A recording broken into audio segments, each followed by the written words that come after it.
많은 분들이 지금 공감하셨어요. 아, 정말 MBTI 너무 집착하는 사람들이 많다.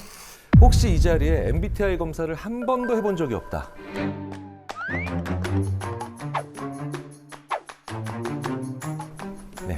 네. 네. 오, 네. 한 분, 두 분, 우리 이재용 씨를 포함해서 세 분, 네 분, 다섯 분, 여섯. 이 자리에 계신 분들이 한 5% 정도가 지금 해보신 적이 없고, 나머지 다른 분들은 거의 대부분 한 번씩은 해보신 거예요. 네. 아니, 얼마 전에는 뭐 대기업의 회장님을 뵀는데 어느 학교 교수인지는 모르는데 저보고 이러더라고요. ISTJ였다면서요. 이렇게 얘기해요. 와. 심지어는 왜 직원 뽑을 때 우리는 어떤 유형만 뽑겠다 이런 분들도 계시거든요. 실제로 MBTI로 사람 뽑겠다는 구인 광고가 있습니다. 우와. 저희는 MBTI를 보고 뽑아요. ENTJ를 안 뽑는다는 겁니다.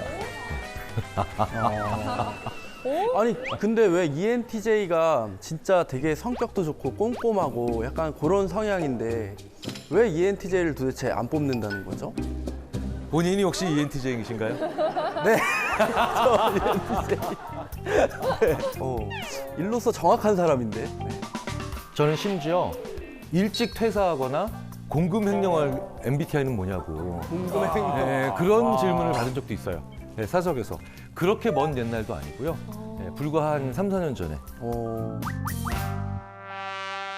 어쨌든 이 MBTI가 도대체 뭐길래 이 난리냐는 거예요. 이 MBTI가 조금 이제 그 학문적인 정의를 말씀드리자면 마이어스 브릭스, 그러니까 MB, 마이어스 브릭스 유형의 유형 지표의 약자인데요. 그러니까 캐서린 쿡 브릭스 그리고 그분의 딸 이사벨 브릭스 마이어스 홈스쿨링을 하다가 따라 세상에는 이렇게 다양한 사람들이 존재한다는 다. 약간 지금으로 치자면 게임 같은 어떤 방법 하나를 그걸 알려주기 위해서 생각을 한 거죠.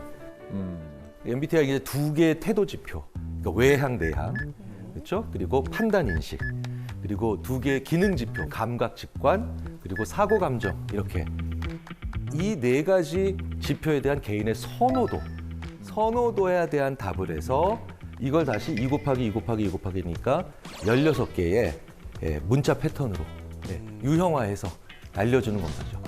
제가 처음 MBTI 검사를 받았던 때가 대학교 4학년이었던 1992년입니다. 정말 기념비적인 해죠.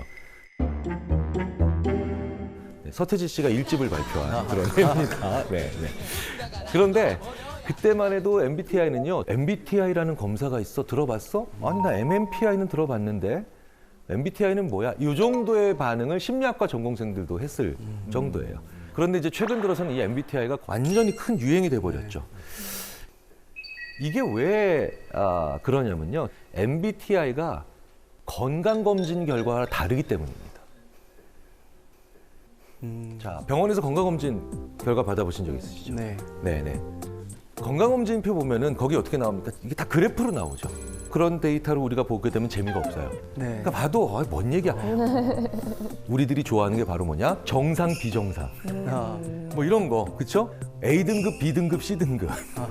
이렇게 무언가를 조금 구간이나 아니면 등급별로 얘기해 주는 걸 더 좋아합니다. 그래서 우리가 게임을 할 때도 보면은 뭔가 여기까지 딱 들어가면 미션 클리어, 스테이지 클리어, 뭐 이렇게 되면서 스코어나 아니면 랭킹이 나와서 게임이 재밌는 것처럼 뭔가 계속 체크하고 얼마나 그런가를 얘기를 했는데 뭔가 레터, 글자로 나오잖아요. 그러니까 너는 I네, 당신은 P일세. 그러니까 이게 내가 하는 행동이 되게 독특하게 다른 방식의 아웃풋으로 나올 때 우리는 이걸 게임 같다. 그래서 성격 검사나 성격 검사라고 우리가 알고 있는 것들의 상당수가 일종의 게임이에요. 또 다른 이유가 있죠. 내가 누군지를 참 알기 어려워요. 우리가 너무 많은 정보의 홍수 속에서 살고 있기 때문입니다. 특히 SNS가 발달하기 시작하면서 MBTI의 인기는 거의 같이 갔다라고 봐도 무방해요. 왜일까요? 제가 얼마 전에 적금을 한번 탄 적이 있어요. 알토란 같이. 한 달에 50만 원씩 3년을 벌습니다. 그러면은 이게 몇 천만 원이죠. 거의 자동차 한 대가. 그래서 제가 이걸로 좋아. 나 이 정도의 돈을 딱 얼마나 기분 좋겠어요. 딱 탔는데 갑자기 제 고등학교 동창 한 친구가 만든 회사가 상장을 했대요.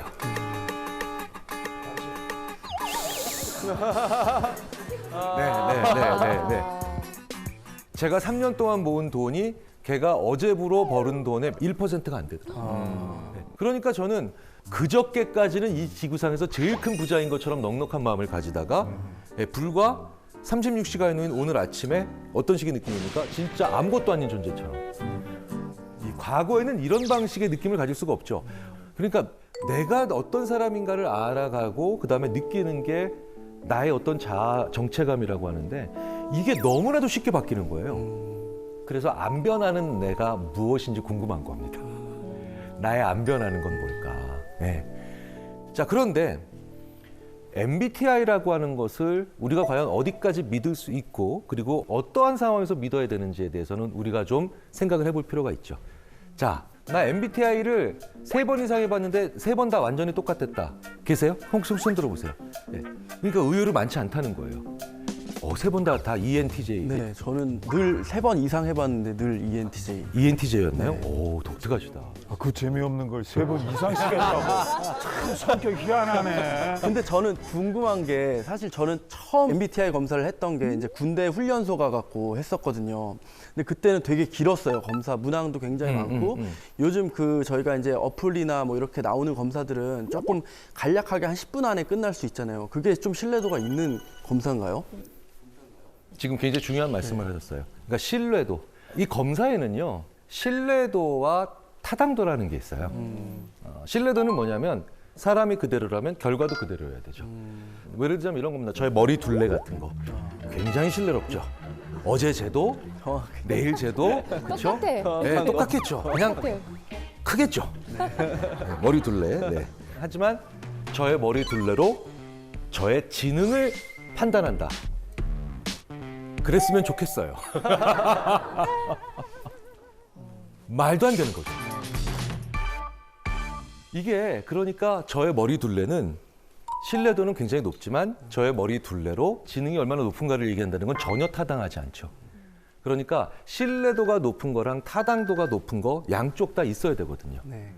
자, 그런데 이 MBTI는 이런 측면에서는 약간 제한점이 있겠죠.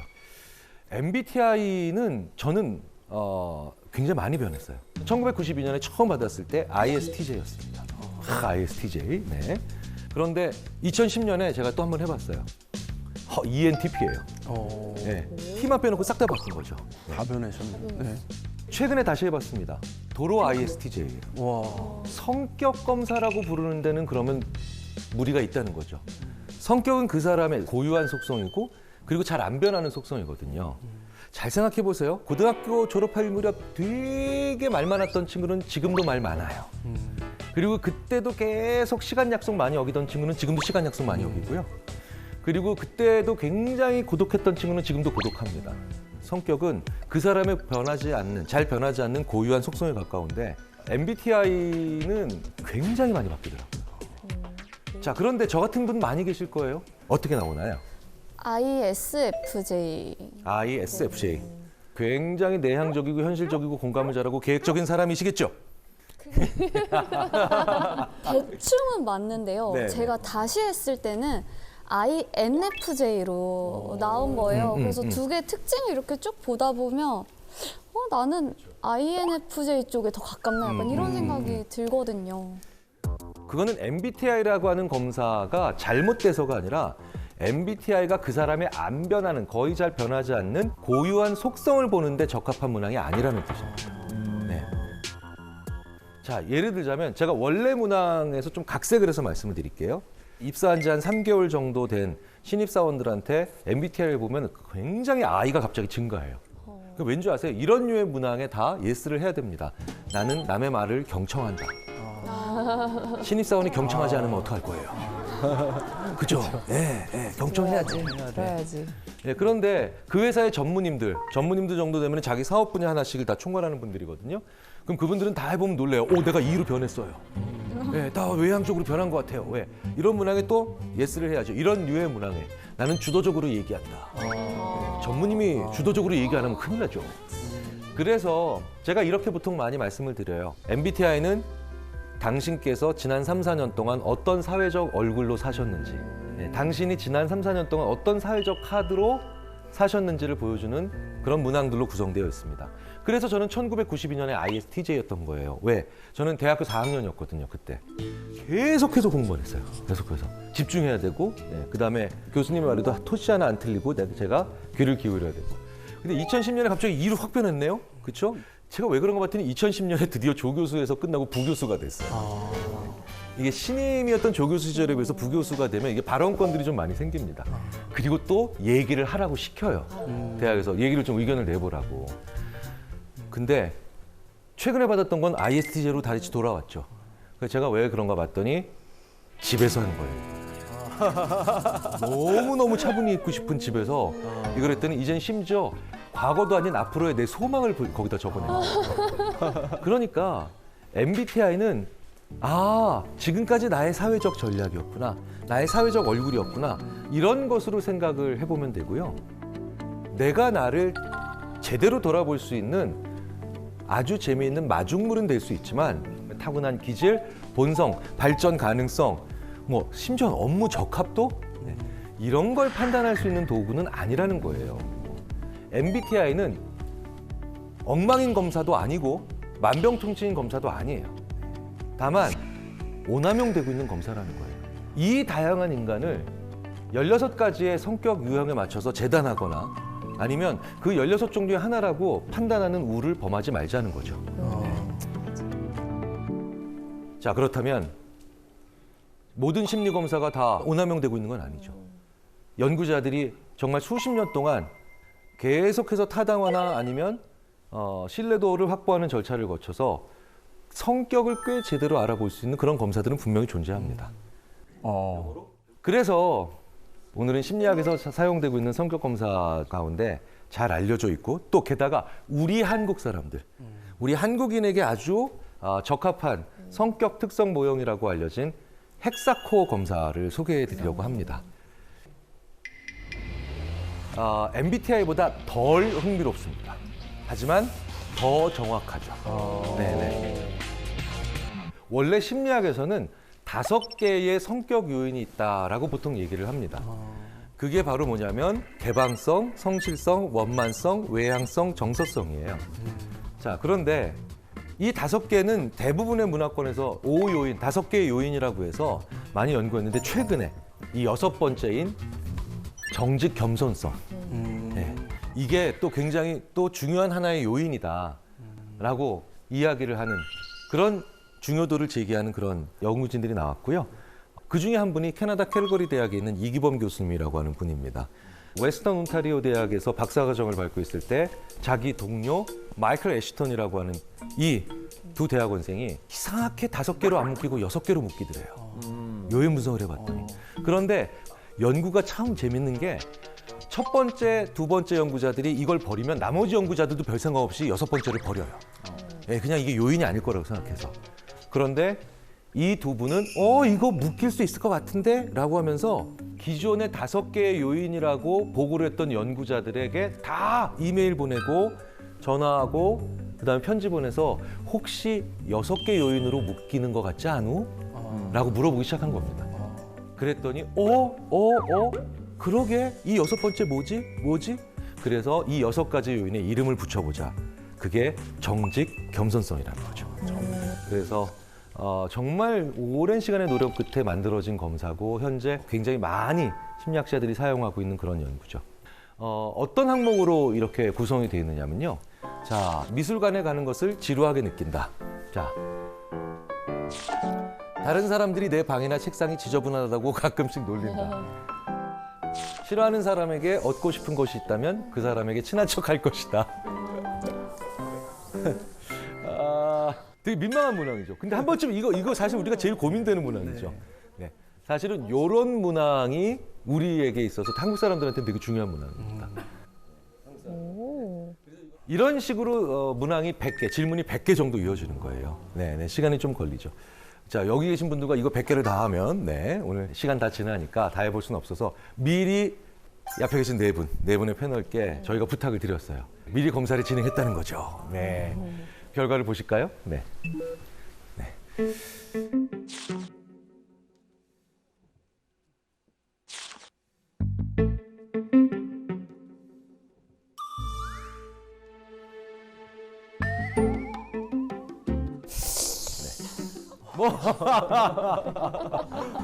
네.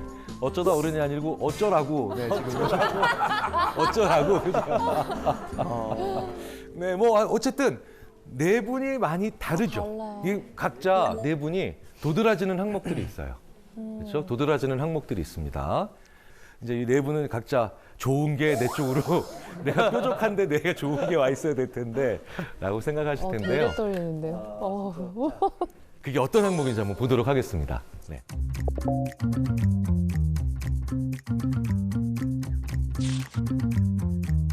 네. 네. 나 성실. 나 너무 창. 이렇게 돼 있어요. 네, 네. 어우 창피해라. 먼저 이재용 씨와 김용준 씨부터 먼저 말씀을 드리도록 하겠습니다. 자, 이재용 씨 굉장히 개방성이 높죠.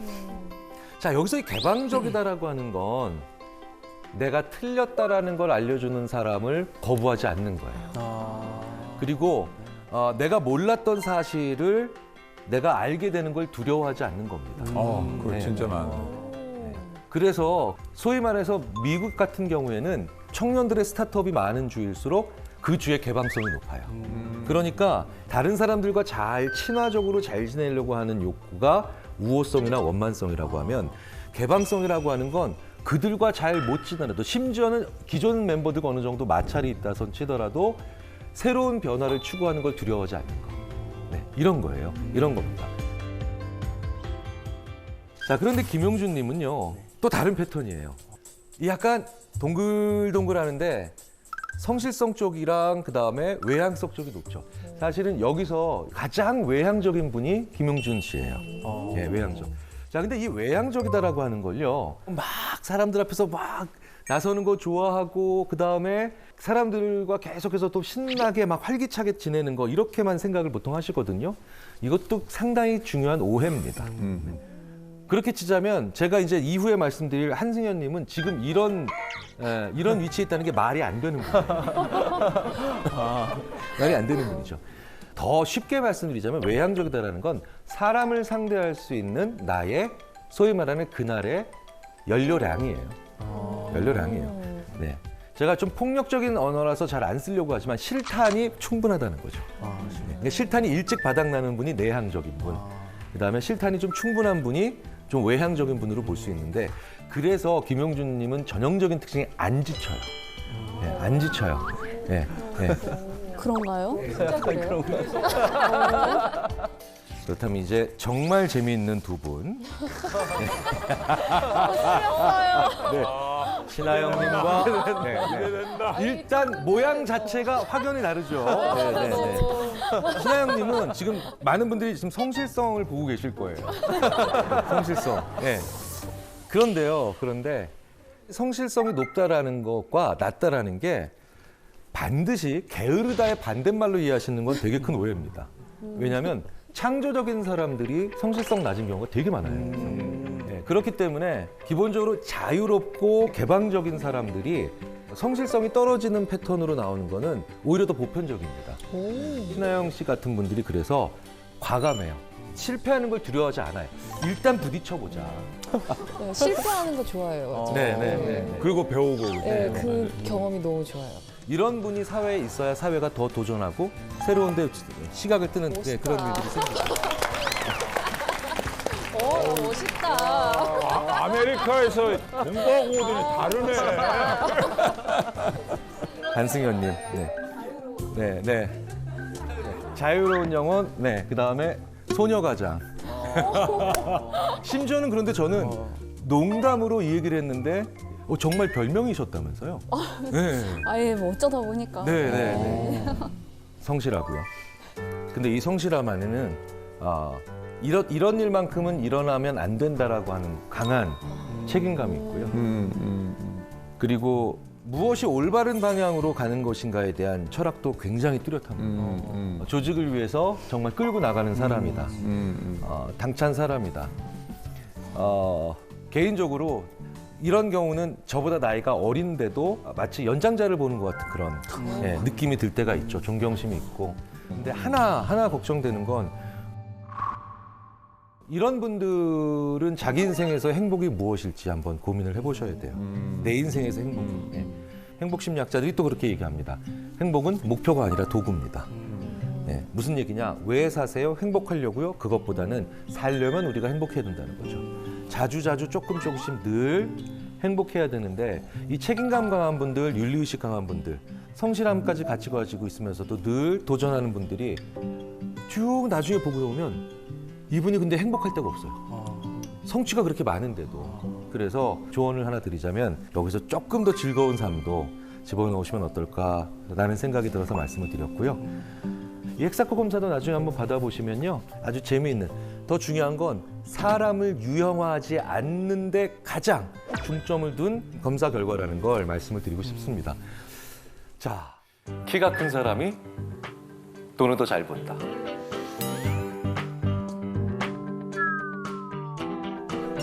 갑자기 한승현님도 갑자기 굉장히 속상해하시고 지상렬님 굉장히 지금 뿌듯해하시고 계신데 O라고 생각하시는 분 한번 손들어 주십시오. O, 네, 좋습니다. 네, 좋습니다. 네. 자, 그럼 X라고 생각하시는 분 손들어 주십시오. 네, 좋습니다. 내리시고요. 네. 근데 윤소희님은 갑자기 막 굉장히 강력하게 X 막 이렇게 하셨는데 키가 보통 좀 큰 편에 해당하시는데도 이렇게 X에 손드신 이유가 뭘까요? 저는 조금 키가 그래도 상대적으로 작으신 분들이 왠지 그 컴플렉스라고 생각을 하실 수가 있어서 그거를 이제 상쇄하려고 자기 개발을 좀 많이 하시고 노력을 많이 하셔서 더 돈을 벌 확률이 높다고 생각을 해요. 그런데 이제 이 연구에서는 답은 O였어요. 네, 네. 실제로 1990년에 그 굉장히 많은 분들이 좌절하고 계시네요. 네. 그 미국 피츠버그 대학의 이제 심리학과에 이레나 한손 프리츠라고 하는 그 사람이, 그 교수가 이제 아틀란타 대학에 있는 학생들의 졸업생들이죠. 졸업생들의 키와 연봉의 데이터를 계속 이제 추적을 한 거예요. 네, 추적을 했는데 나이도 비슷하고 뭐 체중이라든가 사회적인 친분, 뭐 신분, 뭐 종교, 뭐 대부분 뭐 거의 다 비슷하다고 봤을 때 1인치씩 커질 때마다, 그러니까 2.54cm 정도씩 커질 때마다 초봉이 $570씩 높아지는 거예요. 네. 그런데 이제 이유가 중요하겠죠. 네, 이유가 중요하겠죠. 안 그러면 뭐 저도 이제 지금 뭐 키 높이 구두라도 신고 다녀야 될 판인데, 네. 왜 그런가 봤더니 실제로 키가 뭘 반영하나요? 가정 환경에서의 영향, 교육, 뭐 이런 거 있잖아요. 이런 거에 그 영향을 주는 요인이기 때문에 조금 더 좋은 환경, 유복한 환경에서 자라지 않았을까라고 이렇게 생각한 거죠. 사실은 저도 뭐 이렇게 키가 큰 편은 아니고, 더 속상한 거는 뭐 저희 집에서는 뭐 비율이 더 형편없다라고 얘기를 하고 있어서 굉장히 좀 속상한 얘기긴 한데, 근데 너무 좌절하실 필요는 없다는 겁니다. 이런 게 전형적으로 상관은 있지만 인과관계는 아직 알 수 없는 거예요. 네. 왜냐하면 여기에 또 다른 윤소희 님이 얘기하신 내용을 또 아주 재미있게 지지할 수 있는 게 있거든요. 뭐냐면 실제로 아주 능력이 있거나 인품이 뛰어나거나 아니면 뭐 돈이 많다거나 이런 분들이 있죠. 이분 멀리서 보고 난 다음에 키 몇 센치일 것 같으냐 라고 얘기했을 때 그 사람의 키를 거의 4cm, 5cm 이상 더 높게 봅니다. 네, 높게 봅니다. 이게 더 커 보이는 거죠, 심리적으로도 커 보이는 거죠. 그러니까 자기 개발에 힘쓰는 사람들일수록 더 커 보인다는 거, 뭐 이것도 중요하죠. 자, 그러면 다음 문제도 한번 해볼게요. 다음 문제. 돈이 많으면 인생이 재밌어진다. 맞다고 생각하시는 분 손 한번 들어주십시오. 맞다고 생각하시는 분? 네, 좋습니다. 네, 맞다고? 네. 그렇지 않다고 생각한다. 네. 왔다. 네. 감사합니다. 네. 자, 아까 한승현님 O를 선택하셨어요. 네. 왜 O를 선택하셨나요? 아무래도 그 돈의 문제가 좀 줄어들면 내가 해야 하는 활동보다 하고 싶었던 활동에 더 시간을 쓸 수 있어서 좀 더 재미있는 생활을 할 수 있지 않을까 그렇게 생각해요. 꽤 많은 분들이 한승현 님이 하신 말씀을 이렇게 표현합니다. 돈으로부터 벗어나서 진정한 자유를 얻고 싶다. 네, 이런 얘기들 많이 하시거든요. 아마 그런 맥락이신 것 같아요. 네. 그런데 죄송하게도 정답은 X였습니다. X였어요. 네. 제가 참 좋아하는 그 스페인의 조르디 코르도박이라고 하는 그 심리학자가 있어요. 이 조르디 코르도박이 그 실제로 돈이 사람을 얼마나 재미있게 만들 수 있는지 없는지에 대한 실험을 한번 해본 거예요. 네. 그러니까 실험 참가하신 분들을 대상으로 일상생활에서 재밌는 이야기거리를 생각하게 한 겁니다. 예를 들어서 뭐 누구를 만난 거, 아니면 어디 가서 재밌게 논 거, 그리고 그 이야기거리가 얼마나 재밌을지 스스로 점수를 매겨보게 하는 거예요. 그런데 사전에 뭘 측정했겠습니까? 그 사람의 재산. 재산을 측정해 본 거예요. 그런데 재산이 많은 참가자일수록 재밌는 경험을 얘기를 꺼내봐라라고 했는데 그 경험이 이겁니다라고 하면서 적었는데 그게 그렇게까지 재밌다라고 얘기를 안 하더라는 겁니다. 근데 저는 광화문 쪽에 있는 회사에 있는 친구가 그 번개를 한번 했는데 그날 마침 제가 시간이 돼가지고 제가 거기 수원에서부터 제가 가고 있는데 막 기분이 오늘 좋은 거야. 막 오늘 뭐 골뱅이로 한번 끝내줘 볼까 막 이러면서 그리고 뭐 갑자기 야 우리 한번 떠나보자 막 이래가지고 왜 20대 30대는 조금 더 그런 그 갑자기 떠나는 당일치기 여행도 꽤 있잖아요. 네. 사실 이런 것 우리가 살아가면서 되게 소소한 행복들이 우리에게 다 대부분 큰 것들이잖아요. 큰 것들인데 이게 그분들한테는 재밌지 않다는 겁니다. 재산이 많은 분들에게. 이게 왜 그러냐면 여러 가지 이유가 있습니다. 여러 가지 이유가 있는데 큰 부자인 분들은 다는 아니지만 꽤 많은 분들이 치르는 형벌이 있어요. 자녀를 가르칠 때 제일 먼저 가르쳐야 되는 게 아무도 믿지 말라는 걸 가르쳐야 돼요. 아무도 믿지 말라. 소름이다. 정말 못 믿어요. 왜냐면 잃을 게 너무 많거든요.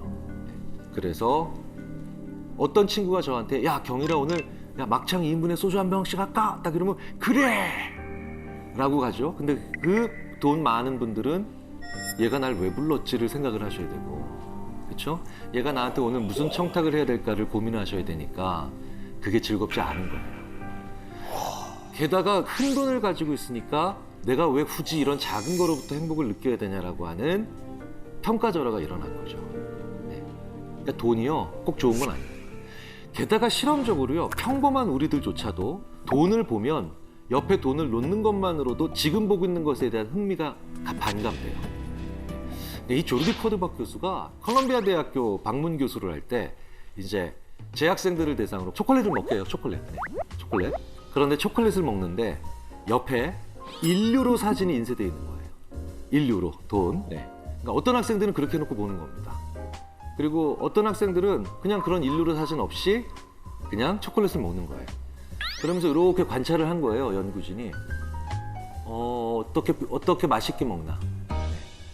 그런데 1유로 사진을 옆에 보면서 초콜릿을 먹었던 학생들은 그 데이터를 보면 32초 만에 초콜릿을 먹은 걸로 나옵니다. 그런데 사진을 보지 않았던 학생들은 45.4초니까 12초 이상 더 초콜릿 맛을 음미를 하는 거예요. 그러니까 돈이 오히려 일상생활에서 우리의 행복을 앗아가는 경우도 꽤 자주 있는 것 같습니다. 제가 우리나라에서뿐만 아니라 외국에서 50억 이상 당첨된 분들 제가 20분 넘게 우리나라에서 인터뷰했고요. 외국 분들도 5분 이상 인터뷰를 했습니다. 복권 당첨되면 제일 먼저 바꾸고 싶은 게 보통 어떤 거라고 생각하세요? 복권 당첨 뭐부터 바꾸실래요? 집, 차, 전화번호. 그렇죠? 근데 저도 진짜 깜짝 놀랐어요. 제가 뵀던 국내외에 복권 당첨됐다가 1, 2년 내에 파산하신 분들이 가장 먼저 바꾼 건 배우자였어요. 그러니까 여기서부터 믿지 못하는 거예요. 그러니까 행복을 마땅히 같이 누려야 되는 사람들과 그 신뢰가 깨지니까 그러니까 큰 돈은 우리에게도 되게 큰 장애가 될 수도 있다는 겁니다. 그러니까 재미를 못 느끼게 만들어줄 수 있는 요인은 언제든지 된다는 거예요. 자, 어쨌든 이렇게 돈은 참 우리에게 엄청나게 많은 영향을 미치는데요. 자, 그렇다면 만약에 미래를 볼 수 있다면 뭘 제일 알고 싶으세요? 앞으로 향후 5년간의 주식시장에 대해서 좀 싶네요. 그걸 알면은 여기 지금 전부 다 이제 천문학적 부자가 되시겠죠. 그래서 모든 전문가들이 제일 싫어하는 게 미래 예측이잖아요. 그런데 이 미래에 그 주식시장이 어떻게 됐으면 좋겠다라고 물어보시는 그 질문 안에 인간이 제일 알고 싶지만 알 수 없는 두 가지 고통스러운 게 있죠. 그게 바로 확률과 가치라는 거예요. 확률과 가치. 인간이 이 두 개를 너무너무 알고 싶어요. 생각해 보세요. 확률. 100살 넘을 때까지 사실 확률. 이런 거 알고 싶잖아요, 우리가. 네. 그렇죠? 내가 50년 내에 500억 정말 벌 수 있는 확률. 그렇죠? 그다음에 우리 아이가 대학에 들어갈 확률. 갑자기 이건 되게 궁금해지네요. 네. 모든 확률을 우리가 궁금해하죠. 그래서 심리학자들은 인간이 확률을 모르기 때문에 그걸 물어보기 위해서 존재하게 만든 분이 그분이 바로 신이다 라고 얘기를 합니다. 나머지 하나가 가치죠. 정말 가치도 어려워요. 가치를 어떻게 판단하는 거예요. 너무너무 어렵잖아요. 특히 옛날 같으면 이게 얼마나 힘들겠어요. 내가 돼지를 한 마리 가지고 있는데 저쪽은 배추 20개를 가지고 있어요. 20포기를. 그럼 이거 어떻게 판단하는 거예요? 이제 슬슬 감이 잡히시죠. 우리 인간은 그저 교환의 목적으로만 만든 게 아니라 가치를 판단하고 싶은데 그 잣대가 필요했기 때문에 돈을 만든 거죠. 그래서 인간에게 가장 영향을 많이 미치는 건 지금까지 신과 돈입니다. 지난 수만 년, 수천 년 동안 인간에게 이 두 존재만큼 인간에게 많은 영향을 미친 게 없잖아요. 네. 자, 그래서 그 가치 판단의 도구인 이 돈은 그렇기 때문에 내가 도구를 가지고 있으면 마치 게임할 때 아이템 확보한 것처럼 우리를 덜 힘들게 하는 건 분명히 맞습니다. 무슨 얘기냐? 돈을 세기만 해도 그 자체로 우리는 덜 아파요. 저는 예전에 그 되게 인상 깊게 봤던 영화가 있어요.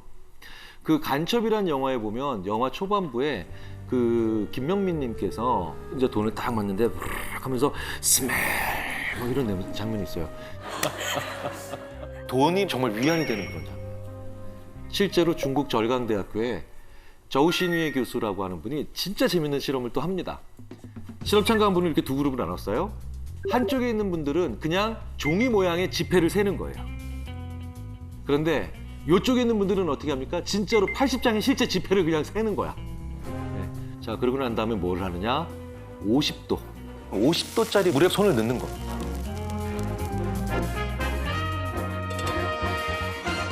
그런데 결과가 아주 재밌게 나왔다는 거죠. 뭐냐면 그냥 이렇게 80장의 지폐 크기의 종이를 셌던 분들은 손을 딱 담갔을 때 아 뜨거워 하고 다 돈 뺐어요. 네. 실제 돈을 셌던 분들은 네. 어떻게 나오느냐? 반응이 일어납니다. 아 역시 몸이 풀리는 것 같아. 뭐 이러고 나오더라는 거예요. 무슨 얘기입니까? 돈은 확실히 만지는 것만으로도 고통을 감소시켜주는 건 분명해요. 네, 분명해요. 그리고 2002년에 노벨 경제학상을 받은 다니엘 카너먼 교수. 네, 저 같은 인지심리학자죠. 프린스턴 대학에. 실제로 이런 연구도 조사도 해본 적이 있습니다. 월 수입 3,000달러 이상인 분과 월 수입이 1,000달러 이하인 분. 이분들이 일상생활에서 느끼는 고통의 정도에 점수를 매기는 걸 하는 거예요. 네. 그런데 확실히 돈은 부족할수록 평범한 수준이나 보편적인 수준에서 특히 가난을 향해 갈수록 같은 사건을 경험하면서 더 고통스러워하는 건 분명합니다. 네. 그래서 돈은 그 자체로서 행복 촉진제는 아닌 것 같아요. 근데 분명한 건 불안 완화제, 고통 진정제는 맞는 것 같아요. 네. 자, 그런데 문제는 이 돈을 가지고 우리가 나만 가치를 매기는 게 아니고 상대방도 가치를 매기니까 필연적으로 우리가 해야 되는 게 바로 뭐냐? 돈으로 흥정을 하거나 거래를 하거나, 그렇죠? 뭐 이런 여러 가지들도 있죠. 혹시 어떤 나만의 어떤 뭐 흥정이라고 하는 거는 좀 그렇지만 어떤 거래에 있어서 나는 이런 또 나만의 또 그런 기술이 있다. 뭐 어떤 게 있을까요? 저는 제 인생에서 계약서를 처음 썼던 나이는 사실 미성년자였어요. 그렇구나. 네, 그래서 제가 주도권을 가지고 처음으로 계약을 하기 시작했던 거는 20대 후반이었단 말이에요. 그래서 너무 무섭고 돈 얘기하는 것도 어렵고 이랬는데 그때 지인분이 이제 흥정의 기술이라고 알려주셨던 게 이제 원하는 것보다 무조건 더 높게 불러서 네, 그쪽에서 뭐라고 피드백이 오면 약간 쿨한 척, 양보하는 척하면서 성사를 시켜라. 이런 조언을 좀 받았었어요. 지금 말씀하신 쪽에 그 심리학에서 그 유명한 그 앵커링 단내림 효과.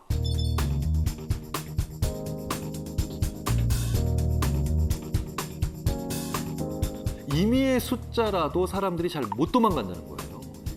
실제로 그래서 왜 그 설득의 심리학의 저자인 로버트 치알디는 자기가 직접 본 케이스를 얘기를 하는데 5만 달러짜리 계약을 수주하러 가는 거예요. 그래서 5만 달러짜리 실내 공사, 인테리어 공사. 그러면은 5만 달러짜리 계약을 따러 가는 이 인테리어 하시는 분은 4만 8천까지는 해줘야 되는데 그렇다고 4만 5천은 해드릴 수 없어. 뭐 이런 생각을 하고 갔잖아요. 근데 갑자기 자기도 모르게 실수를 한 거예요. 이게 뭐 50만 달러짜리 계약도 아닌데요. 네, 편하게 말씀하시죠. 5만 달러를 50만 달러로 실수로 얘기한 거예요. 네, 그런데 그 인테리어를 발주해 주시는 그 상대방, 그 고객사죠. 8만 불에 합시다. 50만 불부터 이게 오는 바람에. 그래서 감사합니다 하고 계약을 따는 경우도 있죠. 그래서 양심적인 회사가 최소한의 이윤만을 덧붙여서 판매하다가 오히려 반대로 곤경에 처하는 그런 경우도 있죠. 실제로 미국에서 어떤 백화점이 우리는 굉장히 최저 가격으로 낮은 이윤만 남기고 합니다 라고 했는데 15개월 딱 지나고 난 다음에 주가가 3분의 1로 떨어졌어요. 왜냐하면 고객 입장에서는 처음에 한 10만 원입니다. 그런데 디스카운트 50%. 이렇게 해서 5만 원이라는 느낌이 있으면 좀 기분이 좀 많이 좀 할인됐어 라는 느낌이 있는데 그냥 5만 2천 원. 뭐 5만 원 이러니까 사람들은 그 다음에 조금만 높여도 짜증이 나고 막 당하는 것 같은 느낌으로 오히려 뭐야 당신들 이상한 거 아니야? 이런 거를 딱 생각을 한다는 거죠. 그래서 이 양심적이지만 순진한 전략을 추진한 CEO가 바로 해고되는 겁니다. 그런데 여기에서 또 재밌는 방법이 하나 있어요. 내가 어떤 가격을 얘기하느냐에 또 다른 측면이 있다는 거죠. 지금 요 집이 있습니다. 요 집이 있는데요. 여기 계신 분들한테 이 단독주택을 판매하셔야 돼요. 주변 시세를 고려했을 때 한 10억은 받아야 되겠다라고 생각을 하신다면 여기 계신 분들께 얼마를 먼저 제시하시겠습니까? 얼마를 먼저 제시하시겠습니까?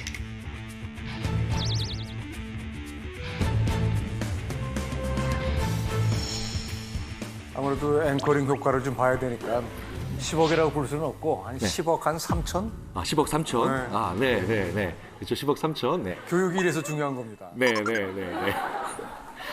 자, 그렇다면 윤소희님.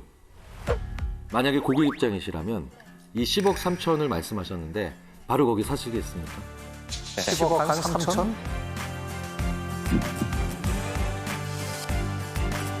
아니요, 저는 흥정을 할 것 같아요. 그냥 보통 받고 싶은 금액보다 높게 부르니까. 그렇죠. 저도 한 네.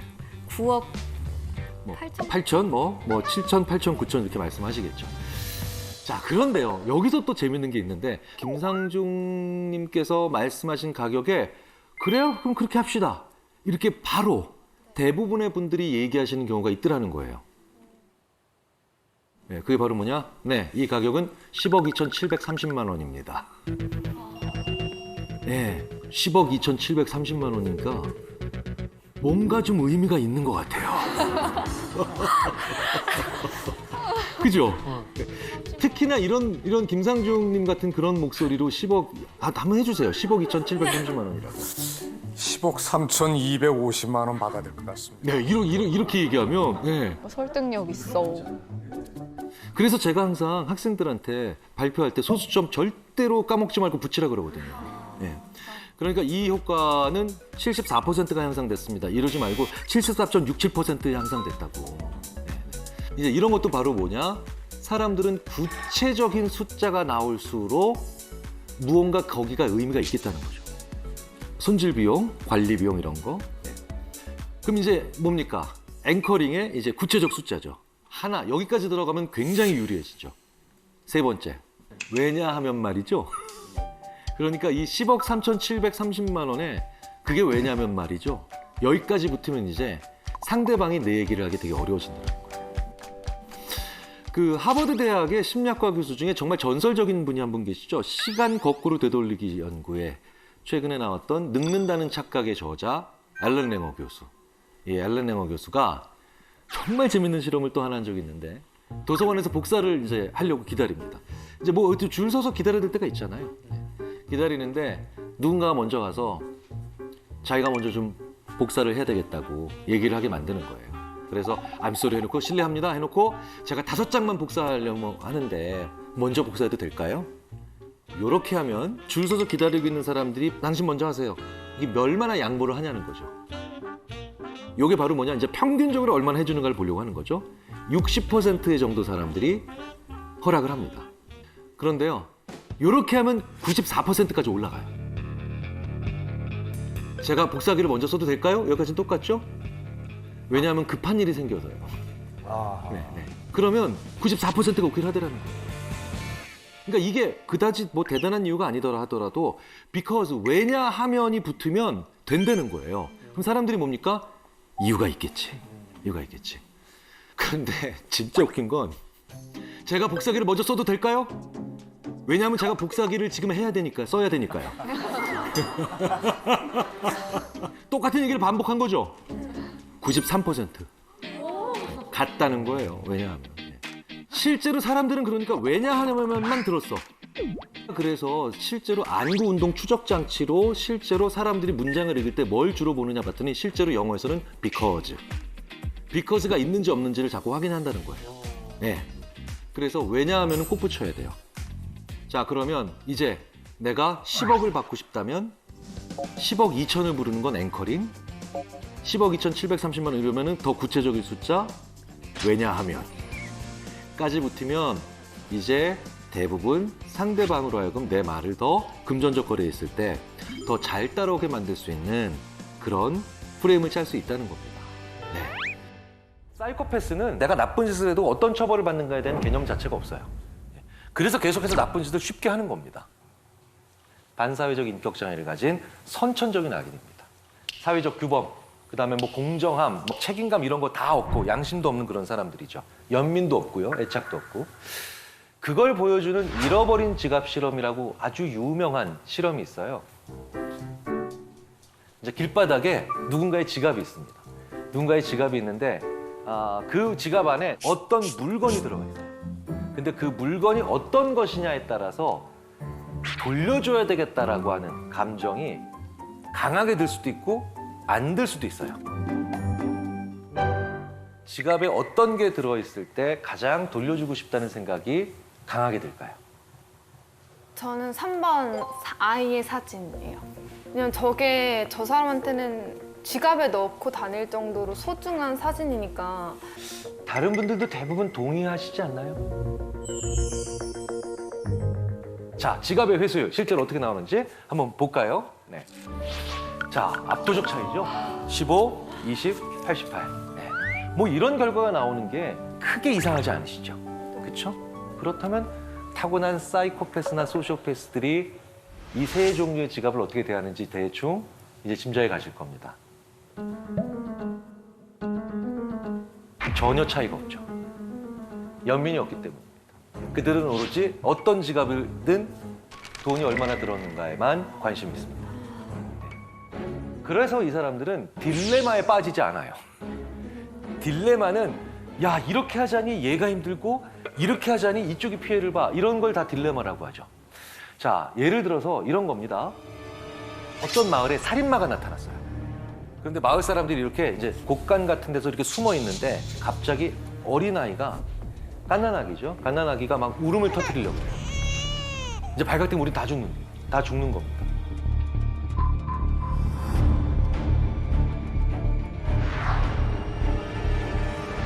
자, 이런 긴박한 상황에서 정찬님 같으면 어떻게 하실 건가요? 왜 그런 긴박한 지금 보여주시는 표정은 왜 어려운 걸 시켜 나한테는? 저는 생각해봤는데요. 저는 두 가지로 행동할 것 같아요. 네. 만약에 아이의 아빠였다면 나머지 마을 사람들을 다 같이 죽게 할 수 없잖아요. 아이를 안고 뛰쳐나갈 것 같아요. 도망쳐 보겠어요.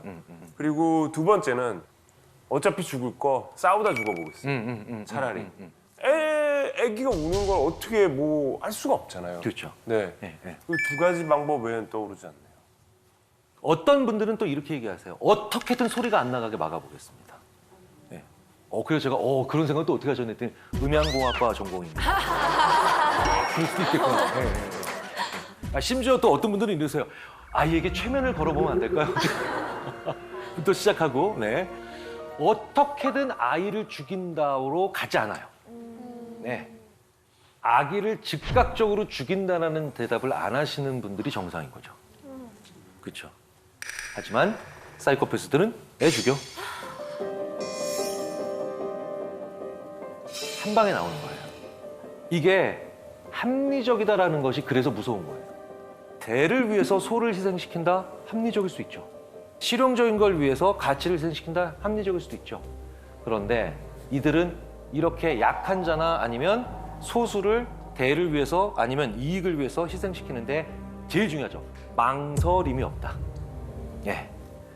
그래서 딜레마 문제를 주고 어떤 해결책으로 가느냐를 중요하게 생각하는 게 아니에요.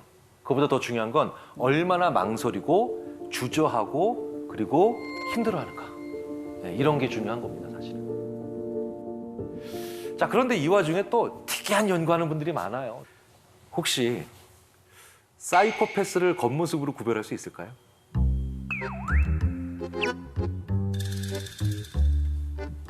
세 분 중에서는 또 그런 딱 보면 이건 사이코패스다 이렇게 좀 느끼는 거 있어요? 근데 그걸 알았다면 저희가 안 당하지 않을까요? 그렇네요. 명쾌하신데요? 명쾌하신데요? 우리나라에서는 네. 그 면도날 그 면도 수용할 때 네. 그걸로 몸을 자른 사람이 특히 발을 자른 사람이 사이코패스라고 생각해서 그 어떤 범죄가 있으면 경찰이 그 범인 발을 꼭 확인해요. 네, 이렇게 자기 몸을 그렇게 하는 사람 다른 사람한테도 쉽게 할 수 있다고 생각해요. 네. 그래 그 대학의 연구팀이 실제로 남성의 얼굴의 가로와 세로, 네, 가로와 세로의 비율을 비교한 겁니다. 가로폭 비율이 높아요. 요럴수록 사이코패스라기보다는 사이코패시적 성향, 사이코패시 성향이 높다라는 반사회적 성향이 높다라는 연구 결과는 꽤 안정적으로 관찰이 됩니다. 네네. 저를 보실 필요 없어요. 저는 동그란 거예요. 네네. 가로 비율이 넓은 게 아니에요. 전 동그란 거예요. 그리고 저는 살이 찐 거예요. 지름이 기본적으로 동양인들이 약간 좀 얼굴이 좀 이렇게 얘기한다 이런 거고. 그렇죠. 서양인들은 긴 편이죠. 네, 그런 네, 거 네, 치자면은 동양인들은 그럼 사이코패스 성향이 많다. 그렇죠. 이렇게 결론을 줄 수는 네, 없잖아요. 되게 중요한 지적을 해주셨고요. 분명한 건 이게 왜 그런 결과가 일어나느냐. 테스토스테론의 비율이 높을수록, 농도가 높을수록 이게 옆쪽으로 좀 이렇게 가로 비율이 넓어지는 경향이 있기 때문이다 라고 얘기를 하는데 바로 이런 연구들이 제대로 된 해석이나 아니면 설명 없이 다가오면 얼굴 넣을 때 조심하자. 이게 될 수도 있다는 거예요. 네, 이게 될 수 있다는 거죠. 근데 다음 연구는 조금 더 흥미가 있습니다. 이게 무슨 얘기냐? 심박수. 네. 그게 바로 뭐냐? 이제 닐 제이콥슨이랑 존 거트먼이라고 굉장히 유명한 또 임상심리학자가 있는데 이 사람들이 한 연구는 굉장히 의미심장하면서도 정말 분노를 금하지 못하게 하는 그런 연구인데요. 이 사이코패스들은요. 이제 팔걸이가 이게 좋은 의자들 있죠. 이제 흔들 의자도 있고 이제 요즘 안마 의자 같은 것도 있죠. 이런 거 다 이렇게 쉬고 있을 때보다 사이코패스들은 자기 아내를 때릴 때 심장 박동수가 더 낮아져요. 그러니까 이제 더 편하다는 거예요, 마음. 끔찍하시죠? 그러니까 오히려 폭력적인 행동을 할 때 더 기분이 좋아지는 거죠. 끔찍한 인간들이죠. 자, 그런데 역사 속으로 또 한 번 좀 더 들어가 보면 아주 집요하고도 창의적인 사이코패스들이 있어요. 고대 그리스로 한번 가볼까요? 그리스로 가봤는데 정말 가장 잔혹한 방법으로 사람을 처형하는 기구. 예. 어떻게 생겼는지 이걸 팔라리스의 황소라고 합니다. 팔라리우스 황소. 팔라리스가 기원전 6세기에 제우스 신전을 지으라고 왕의 명을 받은 현장 책임자인데 이 인간이 일꾼들을 선동해서 왕위를 찬탈했어요. 비정상적인 방법으로 정권을 잡은 사람들이 가장 자기 정권의 취약성 때문에 잔인해지죠. 그런데 이 팔라리스가 그 전에도 사람을 정말 처형을 많이 했는데 아테네에서 굉장히 유명하고 못 만드는 게 없다라는 얘기를 듣는 과학자이자 조각가인 페를라우스에게 절대로 나한테 대항을 못할 생각이 들 정도로 아주 충격적인 처형기구를 만들어라. 절대로 나한테 대항을 못할 정도로. 그래 만든 겁니다. 그래서 이 페를라우스가 노쇠로 소를 만든 겁니다. 자, 노쇠가 왜 노쇠냐? 열 전도율이 좋아요. 장기까지 다 익어버려요. 익어버립니다. 자, 그런데 이 기구가 유난히 잔혹하다는 평가를 받은 결정적인 이유는 뭘까요? 인간이 느끼는 고통의 수치가 이 화상이나 열상이 되게 높으니까. 관련이 있죠. 그러니까 사실 이게 진짜 악의적인 건 사실 저렇게 화형당하면 대부분 질식을 하기 때문에 일찍 의식을 잃어버려요. 그러니까 이게 질식하는 것도 막은 거예요. 네.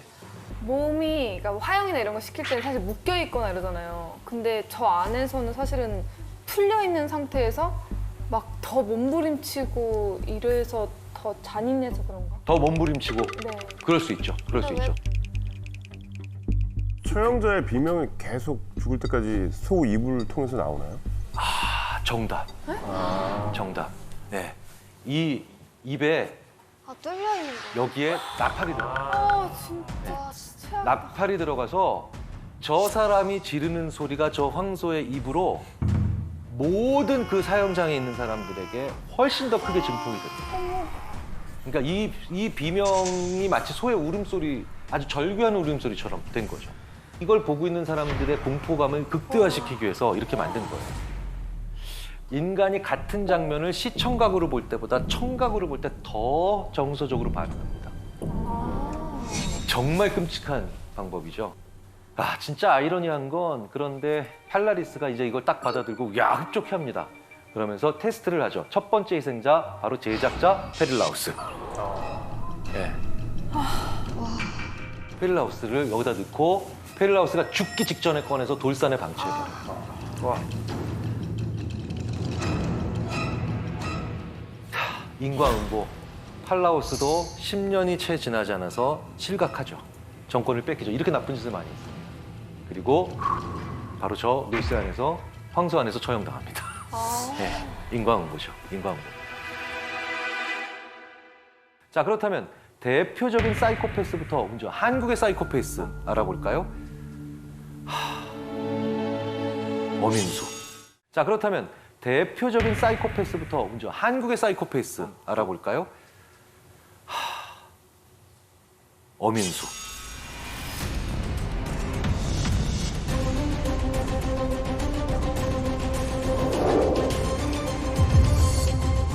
(2003년부터) (2004년까지) 무려 20명의 부녀자를 살해한 희대의 살인범 유영철을 능가한다는 얘기를 듣는 어민수.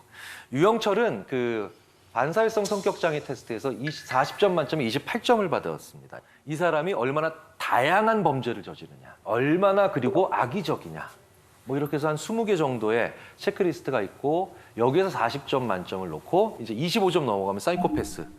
근데 이제 유영철이 28점 정도로 평가가 됐는데 이 어민숙이라고 하는 사람은 만약에 한다면 40점 만점이 나올 수도 있을 거다라고 생각하는 전문가가 있을 정도로 왜 그런지 아십니까?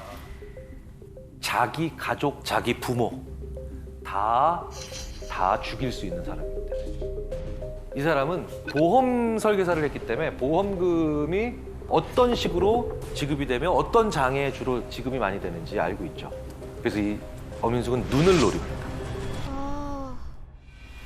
눈을 그냥 찔렀다니까요. 약물을 집어넣고.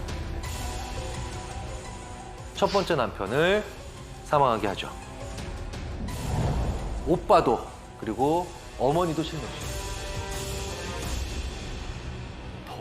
더 이해할 수 없는 건 사실은 여기 가사도우미, 자기 집 많이 도와주신 가사도우미 분이 계세요. 사실 이 사람들은 가족이 아니기 때문에 보험금을 타지도 못하죠. 근데도 그냥 그 집에 불 질러서 그 가사도우미 분 남편은 사망합니다. 무슨 얘기냐? 그냥 죽이는 거예요. 이제 멈출 수가 없는 거예요. 게다가 이제 불안감을 못 느껴요. 이 정도 했으면 자기가 숨거나 은폐하거나 이런 식으로 가야 되는데 그냥 죽이고 불질러요. 그런데 저는 이게 가장 충격적이었어요. 엄윤숙이 남편을 죽입니다. 그리고 이제 남편의 장례를 마쳤어요. 첫 번째 하는 행동이 있어요. 뭔지 아세요? 나이트클럽을 가고. 아, 다음 남편. 네, 그렇지.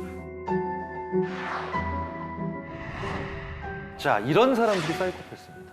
사실은 숫자가 그렇게 많지는 않습니다. 많지는 않아요. 그런데 소시오패스들은 이것보다는 더 다채로운 얼굴을 하고 있죠. 그러니까 다크나이트에 나오는 조커, 사이코패스지만 소시오패스들의 상당수는 어떤 얼굴을 하고 있냐면 이런 얼굴을 하고 있어요. 네. 사실은 이 얼굴 기억나시죠? 이거 네. 슈렉에 나오는 네. 그런 얼굴을 얼마든지 합니다. 제가 유학 시절에 제 미국 친구의 또 다른 미국 동료가 바로 이런 유형의 소시오패스인데 처음부터 굉장히 어려운 일을 많이 얘기하고 힘든 이야기를 많이 하면서 동정심을 삽니다. 근데 자기도 모르게 그래서 제 동료인 A는 그 B의 사정을 듣다가 자기 돈을 다 쓰게 돼요. 계속해서. 네. 나중에 보니까 A 집에 B가 와서 살고 있는데 우리로 치면 안방을 B가 쓰고 있어요. 네.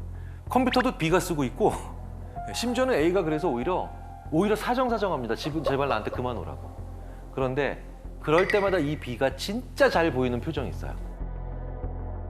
그게 바로 뭐냐? 지구상에서 가장 불쌍한 표정을 짓는 겁니다. 이런 경우도 소시오패스입니다. 더 중요한 건 어떤 경우든 소시오패스들은 가스라이팅을 한다는 거예요. 자, 그러면 이제 가스라이팅은 어떤 단계를 거치느냐? 바로 이런 단계죠. 첫 번째로 관계를 형성해야 되죠. 그렇죠. 밀접한 관계. 그러니까 제일 밀접한 관계. 우리 인간에게 있어서 제일 밀접한 관계가 뭐예요? 가족. 그런데 가족은 원래부터 혈연인데 혈연이 아닌데도 제일 밀접해지는 건 가족 만들기 전에 뭡니까? 연인. 연인, 부부. 네, 연인과 부부. 부부가 가장 가스라이팅이 많은 이유예요. 그러면 두 번째 반드시 꼭 하는 게 뭐냐? 아까 가스라이팅에서 나왔죠. 기억을 왜곡합니다. 그래서 한 번 어떤 실수를 하게 되면 예전 실수들이 다 같이 뛰어나오면서 넌 원래 그런 사람이야. 넌 원래 그런 사람이야. 이렇게 만들어내죠. 예. 기본적으로 여기까지 오면 사실은 말도 안 되는 얘기야라고 하면서 반박을 할 수도 많게 되지만 이 세 번째 단계까지 오게 되면은 이제는 아예 저항을 못 합니다. 그게 바로 뭐냐? 주위에 다른 사람들을 만나면 안 된다라고 계속 얘기를 하는 거죠. 그게 미니마이징이에요. 계속해서 고립시키는 겁니다. 저는 이 세 번째를 하는 군대 밖에서 군대 안에 있는 친구에게 이걸 하는 그런 사람을 만난 적이 있어요. 그러니까 무슨 얘기냐면 제가 군대에 있을 때 어떤 병사 한 친구가 갑자기 어느 날 오더니 저는 정훈 장교님이랑 이제 다시 얘기를 할 수 없습니다. 그 뭐야? 무슨 얘기야? 너랑 나랑 연애하냐? 그러니까 저는 그냥 별 생각 없이 그냥 그런가 보다라고 그럼 알았어 오지 마 정훈 씨래. 근데 나중에 한 2년 후에 그 친구가 우연히 저한테 이메일을 보내더라고요.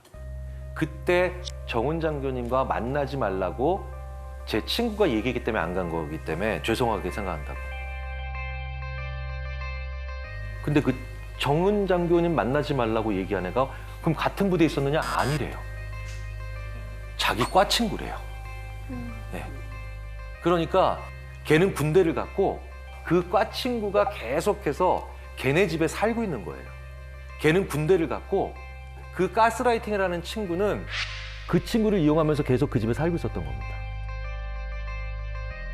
그런데 그걸 계속하는 과정에서 이 소시오패스적이고 가스라이팅하는 친구는 계속해서 자기 말을 듣게 해야 되니 제일 중요한 게 뭡니까?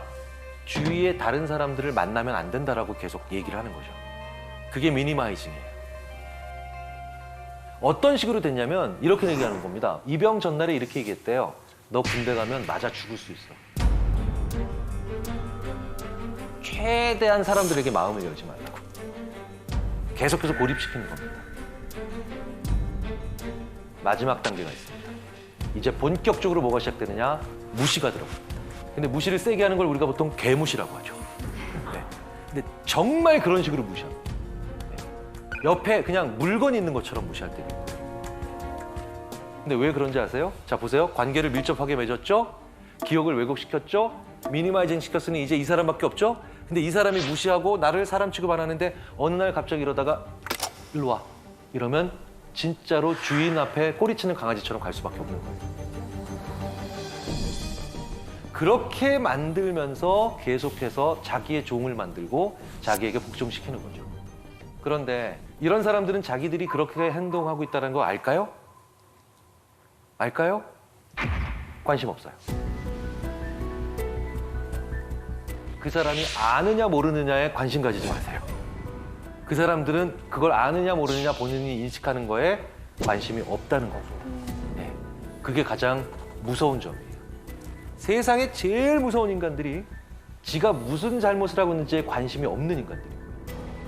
그렇게 자기가 만드는 행동에 관심이 없는 인간들일수록 그것에 대해서 합리적이거나 이성적으로 대화하는 건 불가능합니다.